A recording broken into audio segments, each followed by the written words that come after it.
सुप्रभात प्यारे विद्यार्थियों। आज मैं आपको बिहारी का छठवां दोहा पढ़ाने जा रहा हूँ। तो सबसे पहले वाचन पे आते हैं। कागज पर लिखत न बनत, कहत संदेश लजात, कहिए सब तेरो हियो, मेरे हिय की बात। ठीक, फिर से एक बार वाचन देखें। कागज पर लिखत न बनत, कहत संदेश लजात, कहिए सब तेरो हियो, मेरे हिय की बात। वचन क्लियर हुआ। अब आते हैं शब्दार्थ पे। तो एक एक शब्द का अर्थ देखिए। कागज मतलब कागज, लिखत मतलब लिखना, न बनत नहीं बन रहा है, कहत कहना, संदेशु संदेश, लजात लज्जा का अनुभव करना, शर्माना, कहियो कहना, सबू सब, तैरो तुम्हारा, हियो हृदय, मेरे मेरे मतलब मेरा, ये मतलब हृदय, की बात मतलब बात। तो सभी शब्द का अर्थ पता चला।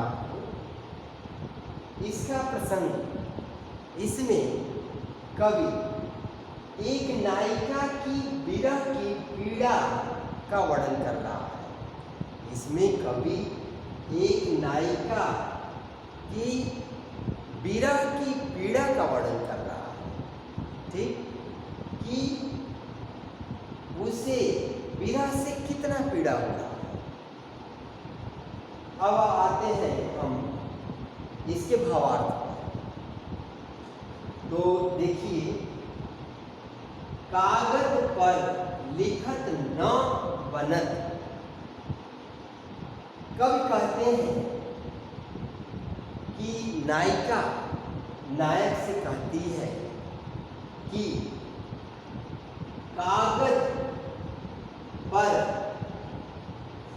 लिखत न बन रही है, कागज पर लिखकर संदेश नहीं भेज पा रही है। बिहारी जी कह रहे हैं कि नायिका नायक से कहती है कि कागज पर संदेश लिखकर भेज नहीं पा रही है, कागज पर लिखत न बनत है, यानी कागज पर लिखना नहीं बन रहा है। कहत संदेश लजा, और कहकर, कहत मतलब कहकर, कहकर संदेश भेजने में लज्जा का अनुभव हो रहा है। कहत संदेश लजात, कहकर संदेश भेजने में लजात लज्जा का अनुभव हो रहा है, शर्मा रही है। फिर से पहली लाइन की व्याख्या सुनिए। बिहारी जी कह रहे हैं कि नायिका नायक से कहती है कि कागज पर लिखकर मैं संदेश नहीं भिजवा पा रही हूँ। बिहारी जी कह रहे हैं कि नायिका कह रही कि कागज पर लिखकर संदेश नहीं भेज पा रही हूँ। कहत संदेश लजा, और कहकर संदेश भेजने में लज्जा का अनुभव हो रहा है। इसलिए नायक से कहती है, कहिए सब तेरो हियो। इसलिए नायक से कहती है कि आप अपने दिल से पूछ लेना। तेरो मतलब अपने, यो मतलब दिल, हृदय। इसलिए नायक से कहती है कि आप अपने हृदय से पूछ लेना, मेरे हिय की बात। आप अपने हृदय से पूछ लेना, वो सब मेरे दिल की बात बता देगा। अर्थात मेरे विरह की पीड़ा से तुम भली भांत परिचित हो। ठीक, तो इसकी व्याख्या आपको समझ में आया होगा, या फिर से मैं दोहरा दूं? चलिए फिर से दोहरा देना हूं। इसका प्रसंग ये है, इसमें कवि नायिका की विरह पीड़ा का वर्णन कर रहा है। विरह मतलब दूर हो जाना, दूर होने को ही विरह बोलते हैं। ठीक, अब भावार्थ पे आइए।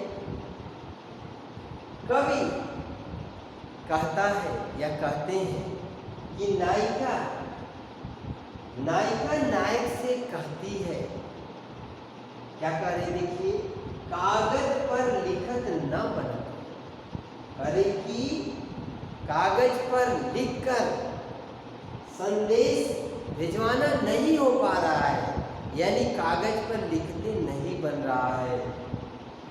कहत संदेश लजात, और कहकर संदेश भिजवाने में लज्जा का अनुभव हो रहा है।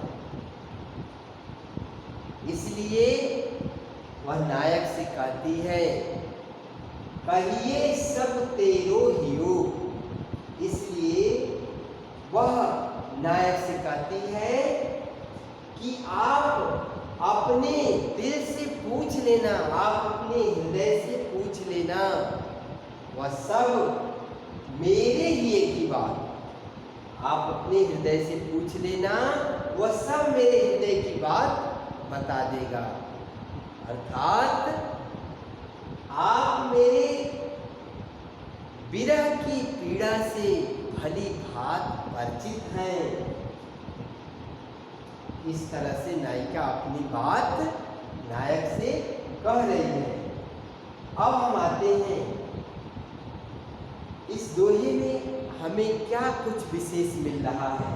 तो देखिए, इसमें आप मतलब अलंकार तो आप देखेंगे तो कई जगह अनुप्रास अलंकार आपको मिल जाएगा।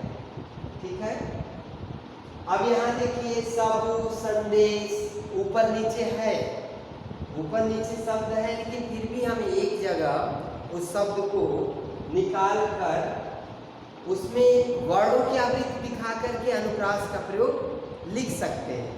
ठीक, तो हम अनुप्रास अलंकार कई जगह मिल रहा है। अब आते हैं रस, तो इसमें श्रृंगार रस का प्रयोग किया गया है। श्रृंगार में वो भी वियोग रस का प्रयोग किया गया। वियोग क्या है? जब दूरी हो जाती है तो उसको वियोग बोलते हैं। ठीक, भाषा आप देखिए, ब्रज भाषा का प्रयोग किया गया है। अभी आठों दोहे में बिहारी जी ने ब्रज भाषा का प्रयोग किया है। ठीक है, अब आते हैं अर्थग्रहण संबंधी प्रश्न। तो सबसे पहले प्रश्न बनता है कि इसमें किसका वर्णन किया गया है। तो इसमें नायिका के विरह का वर्णन किया गया है। ठीक, दूसरा प्रश्न बनता है, कागज पर लिखत न बनता, कागज पे लिखते हुए क्यों नहीं बन रहा? एक बिहारी जी की कल्पना है,